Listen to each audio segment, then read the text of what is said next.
বিসমিল্লাহির রহমানির রহিম। আজকের ক্লাসে সকলকে স্বাগতম। শিক্ষক পরিচিতি দেখো, আমি মোহাম্মদ গিয়াসউদ্দিন, সহকারী অধ্যাপক, কারবাসডাঙ্গা ডিগ্রি কলেজ, দামোড়হুদা, চুয়াডাঙ্গা। এখন আসছি আমরা বিষয় পরিচিতি, শ্রেণী একাদশ দ্বাদশ, বিষয় সমাজবিজ্ঞান, পত্র প্রথম, অধ্যায় নবম। পাঠ শিরোনাম দেখো, সম্পত্তির মালিকানার ধরন ও বিবর্তন। শিক্ষণফল দেখো, পাঠ শেষে আমরা সম্পত্তির মালিকানার ধরন বর্ণনা করতে পারব, বিভিন্ন সমাজে সম্পত্তির বিবর্তনের ধারা ব্যাখ্যা করতে পারব। সম্পত্তির মালিকানার ধরন দেখো, মালিকানার ভিত্তিতে সম্পত্তিকে প্রধানত তিনটি ভাগে ভাগ করা হয়। একটা হলো সমষ্টিগত বা সামাজিক মালিকানা, 2 নম্বর হচ্ছে ব্যক্তিগত মালিকানা, 3 নম্বর যৌথ মালিকানা। তো সমষ্টিগত বা সামাজিক মালিকানা এটা হলো আমাদের যে সরকারি যেসব সম্পত্তিগুলো, এইগুলোকে সম্ভবত বোঝায়, অর্থাৎ যেসব সম্পত্তিতে সকলের মালিকানা বা অধিকার আছে সেইগুলো হচ্ছে কি সমষ্টিগত বা সামাজিক মালিকানা। আর ব্যক্তিগত মালিকানা হলো যে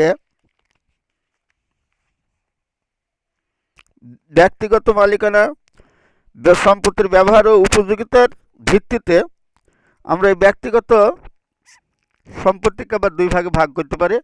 একটা ব্যক্তির নিজস্ব ব্যবহার্য সম্পত্তি আর একটা ব্যক্তিগত সম্পত্তি। তো ব্যক্তির নিজস্ব ব্যবহার্য সম্পত্তি হইল কি ব্যক্তির ব্যবহার্য ওইসব যে বিষয়বস্তু বা দ্রব্য বলতে বোঝায় যা ব্যক্তি প্রত্যক্ষভাবে বাড়তি কোনো উৎপাদনের জন্য ব্যবহার না করে শুধু নিজের ব্যবহারের জন্য ব্যবহার করে, ফলে এই সম্পত্তির ব্যবহার করার মাধ্যমে কাউকে শোষণের সুযোগও তেমন থাকে না, যেমন পোশাক পরিচ্ছদ, অলংকার, ঘড়ি, চশমা ইত্যাদি। এমনকি ব্যক্তির নিজস্ব নামও এই ধরনের সম্পত্তি।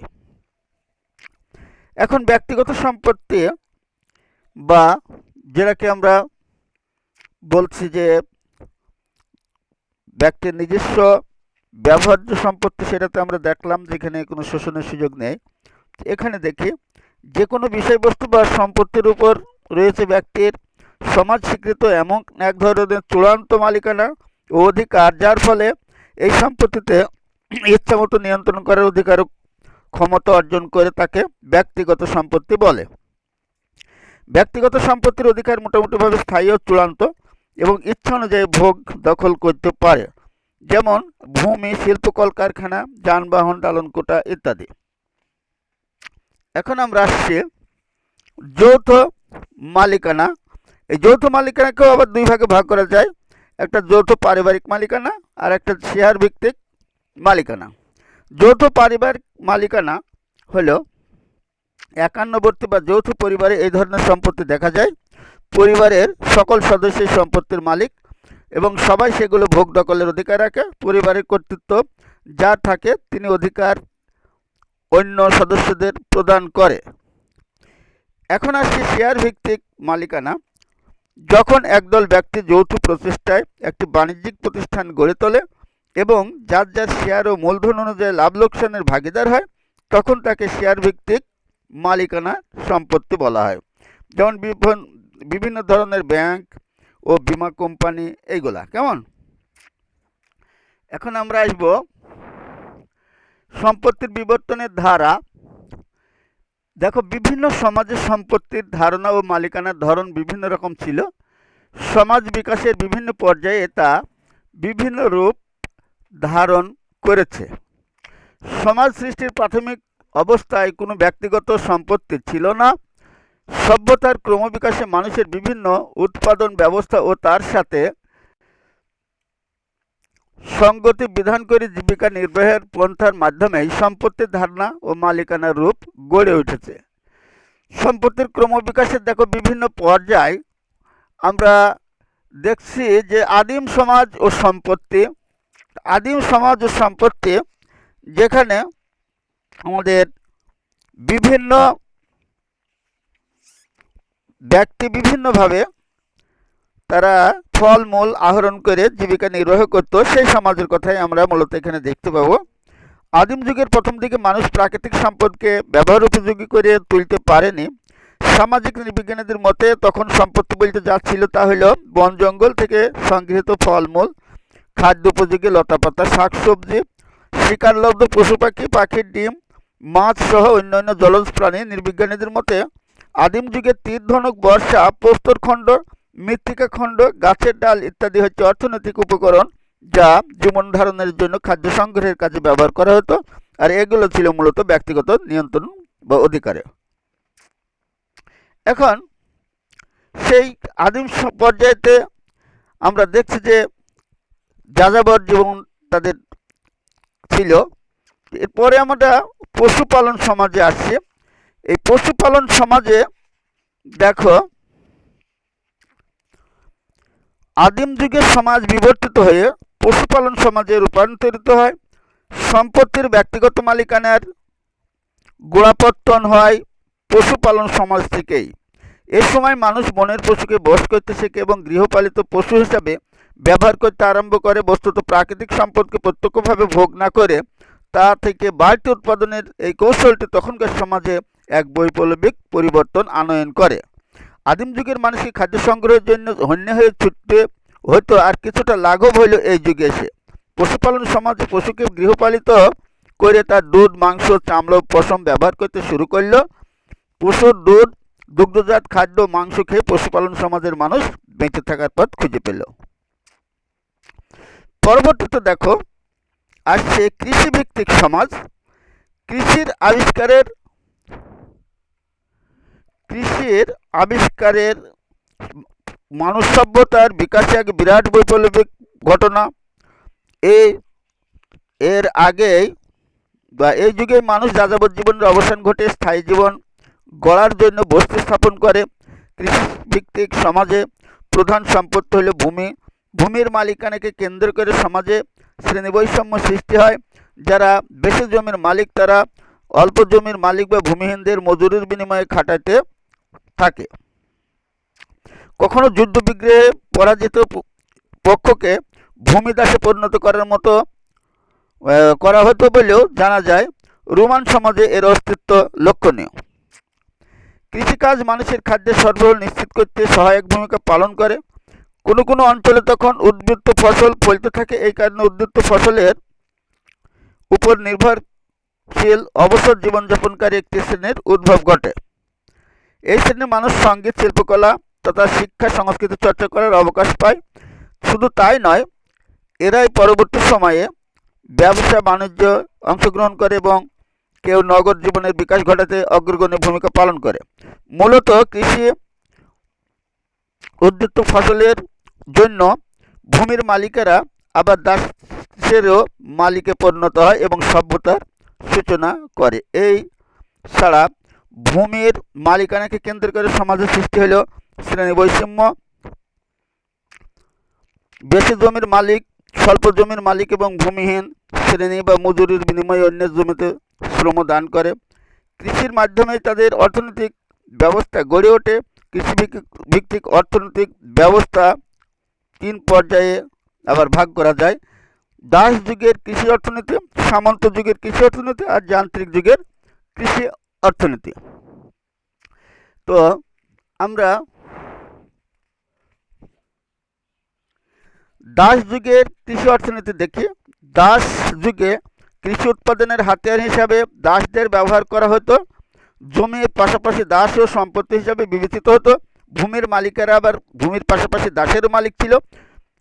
পাশ্চাত্যের রোমান ও গ্রিস সভ্যতা গড়ে ওঠে দাসদের শ্রমের উপর নির্ভর করে। ভারতীয় সমাজে দাস ক্রয় বিক্রয় চলত। দাস যুগের কৃষি অর্থনীতি নির্ভর সমাজে দুটি প্রধান শ্রেণী হচ্ছে দাস ও মনিব। এখন আমরা সামন্ত যুগের কৃষি অর্থনীতি দেখি। নবম শতকে পশ্চিম ইউরোপে কৃষি অর্থনীতির উপর ভিত্তি করে যে সমাজ, সংস্কৃতি, প্রশাসন ও রাষ্ট্রীয় কাঠামো গড়ে উঠেছিল তাকে সামন্ত সমাজ নামে আখ্যা দেওয়া হয়। দাস ও সাধারণ গরিব কৃষকদের সাথে মনিবেরা সেবা ও রক্ষা নামে চুক্তি সম্পাদন করে, যা ইতিহাসে সামন্ত চুক্তি নামে পরিচিত। এই চুক্তি অনুযায়ী সামন্ত প্রভুরা কৃষক ও দাসদের নানা বিপদ আপদ থেকে রক্ষা করবে এবং ন্যায় বিচারে সুনিশ্চিত করবে, এবং তার বিনিময়ে কৃষকরা সামন্ত প্রভুদের নানাভাবে কাজকর্ম ও যুদ্ধে সাহায্য করবে, কিন্তু সুনিশ্চিত করবে এবং তার বিনিময়ে কৃষকরা সাহায্য করবে যুদ্ধে। কিন্তু পরবর্তী সময়ে সামন্ত প্রভুদের অত্যাচার ও শোষণের মাত্রা বৃদ্ধি পায়। অবহেলিত ও শোষিত দাস ও কৃষকরা বিদ্রোহী ঘোষণা করেছিল। বিদ্রোহীটি অবশ্য ব্যর্থ হয়েছিল, তবে সামন্ত প্রভুদের অপ্রত্যক্ষ সহায়তায় দাস ও কৃষকদের সামন্ত প্রভুদের নির্যাতন থেকে মুক্তি পেতে সক্ষম হয় এবং ব্যবসা বাণিজ্য, ক্ষুদ্র কুটির শিল্প, কারখানার কাজে তারা যোগ দেয়। পরে যান্ত্রিক যুগের কৃষি সমাজ বা অর্থনীতি দেখে এ সময় উৎপাদন ব্যবস্থার আমূল পরিবর্তন ঘটে, শিল্প বিজ্ঞান ও প্রযুক্তি বিকাশ ঘটে, কৃষি উৎপাদন ব্যবস্থায় যন্ত্রের ব্যবহার শুরু হয়। উৎপাদন বৃদ্ধির সঙ্গে সামাজিক শ্রেণীর সংখ্যা বৃদ্ধি পায়। কৃষি নির্ভর সমাজ পরবর্তী সময়ে শিল্প সমাজে রূপান্তরিত হয়। তাহলে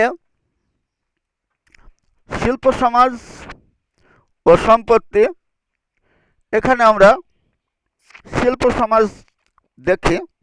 শিল্প সমাজের সম্পত্তির বিচিত্র রূপ ধারণ করে। শিল্প উৎপাদন ভিত্তিক সমাজে আগের সম্পত্তির তালিকার সঙ্গে যুক্ত হইল ক্ষুদ্র ও বৃহদায়তন যন্ত্রপাতি চালিত কলকারখানা, ছোট বড় ব্যবসায়িক প্রতিষ্ঠান এবং বাণিজ্য উদ্দেশ্যে লগ্নিকৃত ঘরবাড়ি, দালানকোঠা, উন্নত যানবাহন ইত্যাদি। সামন্ত যুগে যারা দাস ও শোষিত শ্রেণী ছিল তারা যোগ দিল কলকারখানায়। মজুরির বিনিময়ে তারা শ্রম বিক্রি করতে শুরু করল। পশ্চিম ইউরোপ ব্যবসা বাণিজ্য বা অর্থনৈতিক লেনদেন কাজে রাষ্ট্রের হস্তক্ষেপ না করার নীতি গৃহীত হয়। প্রত্যেকে যার যার ব্যক্তিগত সম্পত্তিকে উৎপাদনের কাজে ব্যবহার করে মুনাফা অর্জন করতে থাকে। ক্ষুদ্র শিল্প কলকারখানা রূপান্তরিত হয় বৃহৎ আকারের শিল্প কলকারখানায়। ভূমিতে যান্ত্রিক চাষাবাদের মাধ্যমে উৎপাদন অনেক গুণে বেড়ে যায়। সম্পত্তি হস্তান্তর, বেচাকেনা ও লগ্নির পরিমাণ বৃদ্ধি পায়। বস্তুগত সম্পত্তির পাশাপাশি অবস্তুগত সম্পত্তির বিকাশ ঘটে। মানুষের বুদ্ধিভিত্তিক সম্পত্তির উপযোগিত বিনিময় মূল্য বৃদ্ধি পায়। এখন আমরা দেখছি শিল্প সমাজের অর্থনৈতিক বিকাশের আবার কতগুলো পর্যায় আছে, যেমন ধনতান্ত্রিক যুগ, সমাজতান্ত্রিক যুগ আর সাম্যবাদী যুগ। তা ধনতান্ত্রিক যুগের মধ্যে দেখো বাণিজ্যিক ধনতন্ত্র, সেটা হলো বাণিজ্যিক ধনতন্ত্রের ভিত্তি হলো আঞ্চলিক ও আন্তর্জাতিক ব্যবসা বাণিজ্য। আর শিল্প নির্ভর ধনতান্ত্রিক হলো বাণিজ্যিক ধনতন্ত্রের ব্যবস্থা থেকে পাওয়া ধন উৎপাদন ব্যবস্থার উন্নতির জন্য পুঁজিপতিরা বিনিময় করে কলকারখানা প্রতিষ্ঠা ও পরিচালনায়, এতে আরও অধিক শিল্প কারখানা গড়ে ওঠে। এটাই শিল্প নির্ভর ধনতন্ত্র। লগ্নি পুঁজিতন্ত্র, এ পর্যায়ে কলকারখানার উন্নয়ন ও রক্ষণাবেক্ষণের দায়িত্ব ব্যবস্থাপক শ্রেণীর এবং প্রযুক্তিকদের উপর বর্তায়। এখানে পুঁজিপতিরা নগদ অর্থ লগ্নি নিয়ন্ত্রণ করেই মুনাফা অর্জনে ব্যস্ত থাকে। শিল্প ভিত্তিক সমাজের দ্বিতীয় পর্যায় হল সমাজতন্ত্র। সমাজতান্ত্রিক ব্যবস্থায় উৎপাদনের মুখ্য উপায়ের ক্ষেত্রে সামাজিক মালিকানা প্রতিষ্ঠিত হয়। রাশিয়া ও চীনের বিপ্লবের মাধ্যমে যথাক্রমে 1917 এবং 1949 সালে সমাজতান্ত্রিক রাষ্ট্র ব্যবস্থা প্রবর্তিত হয়। ফলে সমাজে ব্যক্তিগত মালিকানার পুঁজিবাদী ধরনের শোষণমুক্ত ব্যবস্থার পরিবর্তন ঘটে। মুনাফা অর্জনের সুযোগ সুবিধা সীমিত হয়ে যায়। বর্তমান চীন, ভিয়েতনাম, কিউবা এবং উত্তর কোরিয়া বিশ্ব অর্থনীতির সঙ্গে সঙ্গতি রেখে সমাজতান্ত্রিক রাষ্ট্র ব্যবস্থা বজায় রাখার চেষ্টা করেছে। অন্যদিকে 90 দশকে রাশিয়া সহ ইউরোপের কয়েকটি দেশ সমাজতান্ত্রিক রাষ্ট্রীয় অর্থনৈতিক ব্যবস্থার বিপ্লব ঘটে। এখন একটা পর্যায়ের কথা বলা হয়েছে যেটা সাম্যবাদী। এখানে এসে বলছে যে এটা মূলত মার্ক্সের চিন্তাভাবনা। তো এখানে এসে তিনি বলছেন যে সাম্যবাদী যুগে এখানে শোষণ শাসন কিছুই থাকবে না, যে যার সাধ্য অনুসারে কাজ করবে এবং প্রয়োজন অনুসারে মজুরি পাবে। এইভাবে একটা যেখানে শোষণ শাসনহীন একটা সমাজের কথা তিনি চিন্তা করেছেন, সেটা হচ্ছে সাম্যবাদী যুগের কথা। তা সেই যুগটা আসলে একটা অমূলক বিষয়। তার কারণ হলো এই ধরনের সাম্যবাদী ব্যবস্থা সম্ভব নয় কোথাও। যাই হোক, আমরা তাহলে কি পড়লাম আজ? সম্পত্তির মালিকানার ধরন এবং বিবর্তন। আগামীকাল আমরা আগামীকালকে তোমরা পড়ে আসবে সম্পত্তির মালিকানার ধরন, এটা একটু ভালো করে পড়ে আসবে। আর আগামী দিনের আমাদের পাঠ হবে রাষ্ট্রের ধারণা, উপাদান ও উৎপত্তি সংক্রান্ত মতবাদ। আর আজকের মতো আমরা এখানে পাঠ শেষ করলাম। সকলকে ধন্যবাদ।